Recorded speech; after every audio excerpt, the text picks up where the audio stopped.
The old story goes, you pull the bar high, maybe too high, you still try to lock the thing out, then the lift just goes to shit. Either the bar drifts forward, it boomerangs too far back, or you just feel like you're too weak to hold the bar overhead. You did the hard part, which was getting the bar up there in the first place, but you still walked away with a missed lift, probably missing a weight you have no business in missing. I know this all too well, as this was my early weightlifting career in a nutshell. So if this is you, I've got some good news, because if I could go into starting weightlifting without the ability to overhead squat at all thanks to 15 years of rugby league and 6 years of bicep curls and bench press beforehand, but now since then, almost a decade later, having lifted at the Olympic Games, this means you can improve your current overhead situation also in the snatch. Here's what I see all the time now while coaching lifters all around the world. There's a whole group of us lifters, typically the ones that are gifted with natural strength prior going into it, that can pull a bar effortlessly, make it look like there's nothing on the bar and still miss. Not even because the pull is wrong,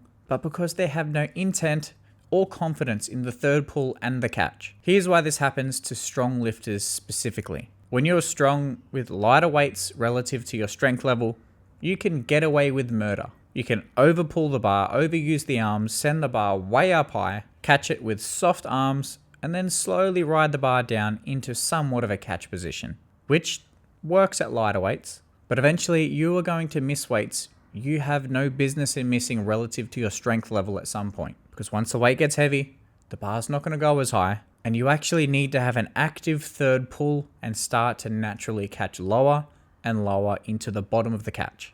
And if you've spent years muscling the bar up and then riding it down from the heavens, and that solid low receiving position is nothing you've ever trained before, it will, of course, in good time, as with anything in weightlifting, be exposed. And as I said earlier, this was me. For me, my bottom position in the catch of the snatch was at first non-existent and then a serious weakness of mine once trying to address it. Prior, I had a lot of strength, so I leaned on it. So much so that I'm afraid to admit this is probably a record of some kind, but I back squatted triple body weight before I had ever snatched 100 kilos.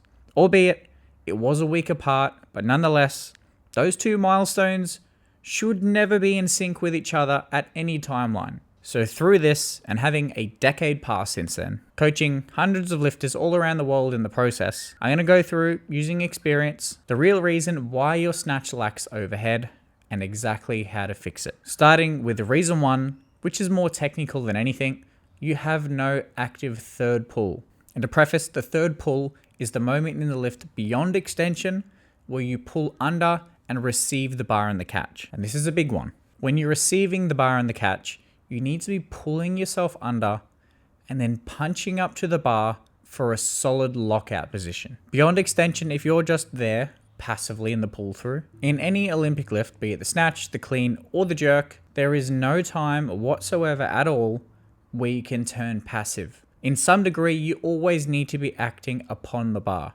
And in the snatch, after you've extended with the legs, you need to then be switching to using the arms to pull under, punch up, and receive the bar. Now the fix isn't always just more snatches. I'd add in some snatch balances and even some tall snatches when warming up to get used to the timing of the third pull. Where, say in the tall snatch for example, you're getting used to pulling under the bar and then punching up. These are more timing exercises than they are strength ones. For pure strength in this position, I would throw in some snatch strict press, or even some SOTS press in the bottom of that catch position. They'll expose a lazy overhead instantly and build that specific strength that we're looking for. Now, reason 2 that your overhead goes to shit is that you simply can't hold the bottom position. If you've got a strong pull, but a deep overhead squat just feels foreign to you, and you are shaking like a leaf at the bottom, here's a simple benchmark I like to use. You should, theoretically, be able to overhead squat your best snatch for a set of 3, with control and a slight pause in the bottom. And ideally for a single, be in surplus of your best snatch. And then even better than that, if you can do this, be able to snatch balance it. If you can't overhead squat your best snatch, then catching in a low, stable position is going to be more challenging for you, obviously.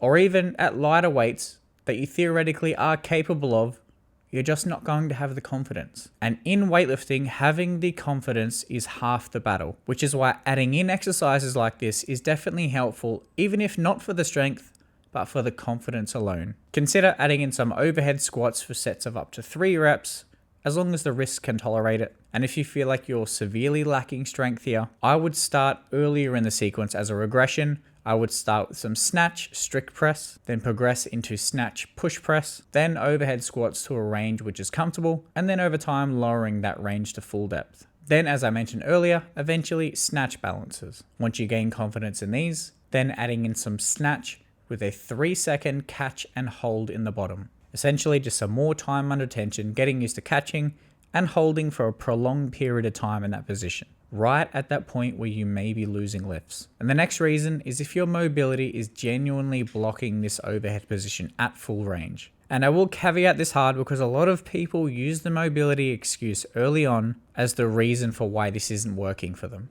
And for a lot of the time, what people are calling a mobility problem is more of a strength, skill, or exposure problem. And no amount of stretching is going to get you over the line. But of course, this can also have some merit to it. If your ankles, your T-spine, your shoulders, your pecs, your lats, or your traps won't allow you to sit into a full depth overhead squat, then you're going to be susceptible to missing that bar forward as you go deeper. So considering you're honest in your assessment, if you can sit into a full range overhead squat, that strength in that position is more than likely the reason. And as I said before, there are methods to train it. But if you physically can't get into the positions at all, adding in some targeted ankle, calf, T-spine, and shoulder work, paired with those overhead squats, snatch, strict press, or even SOTS press is a good start in building that base and having a solid overhead position. And the last reason, which is more mental than anything, is you not trusting the catch, so you cut the pull short. Just as I said before in weightlifting, confidence is everything. When a snatcher gets heavier and the catch begins to get lower and lower naturally, some who don't have that confidence or awareness in that bottom position will do anything they can to catch higher, generally leading to cutting the pull short, catching the bar with bent elbows already, so a missed time due to not pulling under, and just making uncharacteristic errors in order to avoid that bottom position at all costs. And here's the thing, you can't think your way out of this one. Confidence under the bar comes from competence and exposure to the position. If you've done all the work and all the reasons that I've listed above, if you can actively pull under the bar, hold that bottom position, then as that weight gets heavier in the snatch, you should naturally begin to sit lower into the catch. And it shouldn't feel foreign anymore, which means that your body is going to push into this position without even contemplating it. One tip while progressing in this way, technically speaking, keep your technical cues that you're thinking of in this regard simple. 1 to 2 max. Any more than that, and you can mentally implode and do none of the above. So, if your snatch keeps going to shit overhead, stop adding in additional pulls and irrelevant strength work. Your pull may already be strong enough. You may even freeze frame your lifts and see you get the bar so high to where adding more strength in this regard isn't going to help you anymore. The problem is that you've never built an active catch position that you can rely on and have confidence in. Build an active pull through strength in that overhead position instead of trying to muscle your way through it. And also put some time into sorting out that genuine mobility limiter if you do have one. And then let all that confidence come from all this work that you've put in. So let me know in the comments where your main issue in the snatch lies, and I'll be happy to give my 2 cents in the comments. And if you want a technical breakdown of each position of every lift, I've got a free and complete positional playbook that goes over the snatch, the clean, and the jerk with a breakdown of all key positions, essentially what to and what not to do. So go grab it and see for yourself. And for those that want to go deeper into their weightlifting journey, YouTube has suggested 2 videos here that'll help you further.